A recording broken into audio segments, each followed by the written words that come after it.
Ladies and gentlemen, welcome into the Locks of the Day podcast. This is episode number 89. I'm here once again with Zach and Andrew. Today we are here to give you week 15 Sunday premium football locks.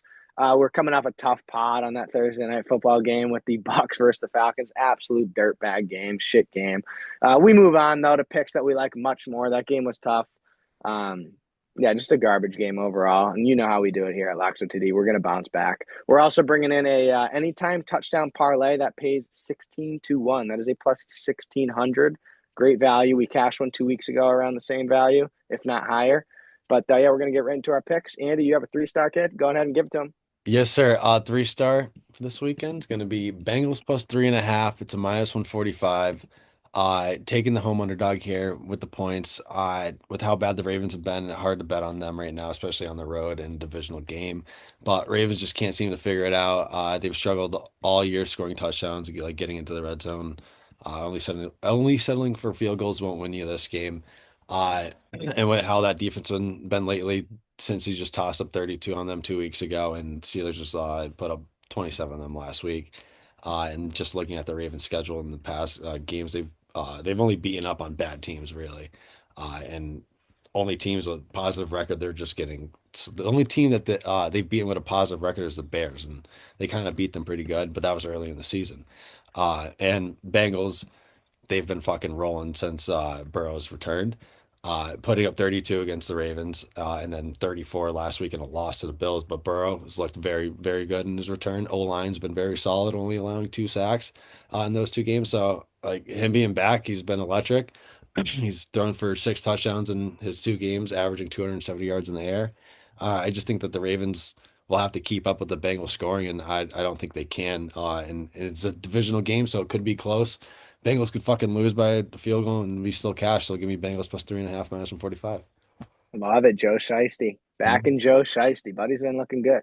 Yeah, Even though that press conference, he's like all over the place. But you think he ain't going to go ball out? Come on. come on. Joe fucking cool. Anyways, I'm going to give you another 3-star. Love it.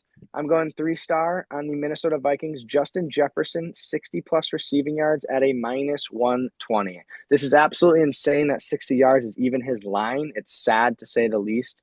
Yeah, you can, of course, blame J.J. McCarthy, who is fucking horrendous so far this year. That's why J.J.'s line is so low, is because he's only hit this 60 plus yards like one time in the past 5 games. Insane. But anyways, Jettas versus the Cowboys defense is unfair. The Cowboys are the fourth worst passing defense in the league. They give up 378.6 passing yards per game while also giving up the second most passing TDs in the league with 46. Terrible. And this man, Jettas, has been in a slump due to McCarthy, like I said, but he's going to be so wide open. I mean, you could be blind and get this guy enough, get him the ball enough times to get 60 yards. The man averaged the most yards per game in NFL history coming into the season. Insane stat. He also, out of his 5 seasons played, 4 or 5 seasons, over 1,400 receiving yards. That's insane. And the only season he didn't, he only played 10 games, still put up over 1,000 yards and was on pace for another like 1,600 plus yards. Even more insane. The dude's a fucking freak.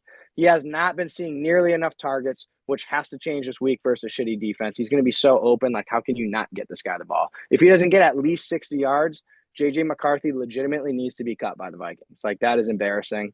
Jetta should realistically be going for triple digits this game. Like, really, I don't see how he should not be getting the ball enough to get at least 100 yards. He is one of the best, if not the best wide receivers in the entire league. Just has a terrible QB situation. But, like, the Cowboys defense is so bad. You can double cover this guy. Like he gets double covered every game. If you look at his stats, he gets double covered way more than any other wide receiver in the league. It's not even close. Like it's not even close. It's stupid.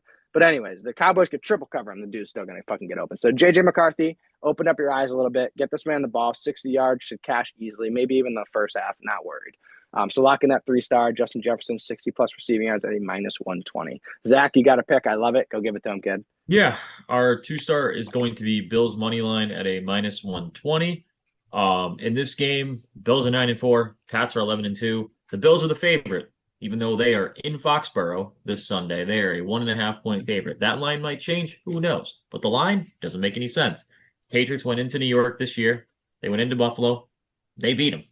And in that game, it was one of those games where I thought to myself, and I looked at the stats, Bills outplayed them. They turned the ball over 3 times. You look at one of the Patriots' losses this year against the Steelers. They outplayed the Steelers, but they turned the ball over, what? 5 times. In this case already, it doesn't make sense that a team like New England already beat Buffalo in Buffalo. They now come back to New England. They are the home team playing Buffalo again, and Buffalo's the favorite. What I think the books are seeing here is, and Angelo made a good point of this before the pod, is that if the Patriots win this game, the division's locked. It's basically done. It's over. But the Patriots can't afford to lose this game and still be in control of their own fate to win the division. The Bills need this game desperately, not only just for the division, but they need it for the playoffs. The AFC is pretty stacked. And I think that, yeah, and I think that the 7 seed right now, I think, has 7 or 8 wins. So, and they have 9 wins. So they have to keep pace if they want to keep a playoff spot at this point. And looking at the Patriots defense, the game that they were tested in the most was against the Bills in New York when they gave up 365 yards. They just got fortunate that they were able to force turnovers in that game. The only other game they really got tested in was against the Raiders, and that was week 1. I don't count that game. That was a fluke game. Doesn't matter.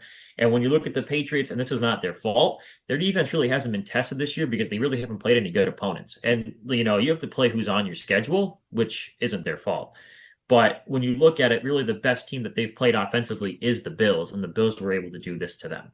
I can see this easily happening again going into this one. They shut down the Patriots' run game last time, but it was Stephon Diggs who took over and won that game for the Patriots. And I don't know if you're going to see that same thing because Buffalo's coach, McDermott, I think is his name. I always mess it up, but he is a good coach. He is going to prepare for round 2 against these guys, and I know he's going to have a plan on what he's going to have to do with Stephon Diggs. And he may force Henderson and Ramondre Stevenson to run the ball, and he's going to force them to run it and try to beat them that way. But I think the Bills have more of an edge in this one just because this is going to be like a playoff game for them. They have to win this game going forward because this could really hurt them if they don't. You know, the Patriots have a pretty easy schedule to finish the year. And, you know, a team on a 9-game win streak, the Patriots, you know, they don't really need this that bad. But, you know, they have done well this year and it's been a surprise. But at the same time, the best team that they've played is the Bills. Other than that, every single team that they have played, with the exception of the Steelers now, is now 500 or below 500 because the Steelers are now 7-6. But the Bucs looked like a good win for them, but the Bucs are now 7-7. So yeah, and you look at who they've played, and it's just they really haven't been tested. And I don't know. I think it's going to be tough for them to stop James Cook and to stop Josh Allen in that run game. They struggled with it last time, and I don't think the Bills are going to make the same mistake, like just, you know, missing like a routine handoff and fumbling the ball. I just don't think that's going to happen. Then I do feel like the weather is going to play into effect in this game. There is a chance of snow and snow flurries. If that's the case, if the Bills are going to be running the ball more, I do like the Bills more on the run game. Trevion Henderson would do great for New England, but that's going to be it. They don't have anything else. Ramondre Stevenson fumbles the ball like crazy. So, I mean, they can't trust him, especially if it's going to be a wet game like that.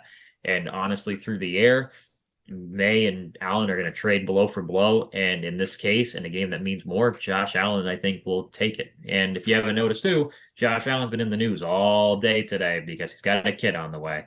So, you know, what would make it better than Sunday all over social media when Josh Allen goes into Foxborough and gets that win for his soon-to-be kid, huh? Notice how that shit happens? So, what do you think? Bills money line, 2-star, minus 120. We're rolling with it. It doesn't make sense to you. It doesn't make sense to me, but they're going to win. So we're just going to put it that way. So I love it. Yeah, it's like you said, it's a more must win for the Bills than it is the Pats, and there's no debate there. So there's got to be more fire under the Bills. And I mean, it's a team that just beat you. Like, you better be going all fucking out to beat them back. Are you shitting me? Especially a little divisional rival, which will be for years to come now. And like you said, for the Pats, you can't blame it on them. They don't make their own schedule, but they do have the easiest schedule in the league so far. By far, their opponent's win percentage is like 0.36 or 0.37. The next closest is like 0.42. So, like, it's not even close. Granted, sure, yes, they have beat the Bucs and they have beat the Bills. You can't take that away from them, but their schedule's been easy. They haven't been tested too much, and the Bills, I think they got something coming this week. But anyways, we're going to roll right into our anytime touchdown parlay odds, which, like I said, pays 16-1. That is a plus 1,600. Andy, who do you have over there, kid? Come on. He's going to rock that. He's going to rock that football in the end zone. Give me Josh Allen anytime, Tutty. Come on. Plus 100 for Josh Allen. Yep. Absolutely. What do you got over there, Zach? I got Dalton Schultz plus 210. For the Texans going up against the Cards. He's got 1 touchdown on the year. He has like the second best odds on the Texans to score. Doesn't make sense. Once again, he's got 1 tutty. He's going to get 2. So there you go. I love Dalton Schultz this week. Absolutely. And then, of course, I'm riding with my guy. I'm going with Justin Jefferson at a plus 175 because the Cowboys have given up 46 passing touchdowns to wide receivers this year. That is a lot. So, like I said, plus 1,600 for Justin Jefferson, Josh Allen, Dalton Schultz. Lock it in, and you will not regret it.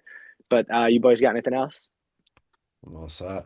All set. Beautiful. Well, let's sweep the other way.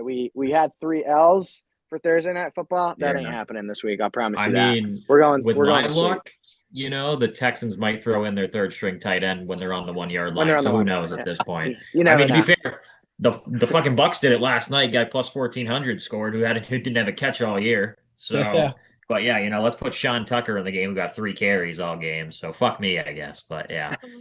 happens. But yeah, ain't happening on Sunday. I love our touchdown parlay too a lot, so definitely get that in. But thank you guys so much for tuning into the Locks of the Day podcast, episode number 89, and we will see you next week for Thursday Night Football, which will be different than this past Thursday. Peace.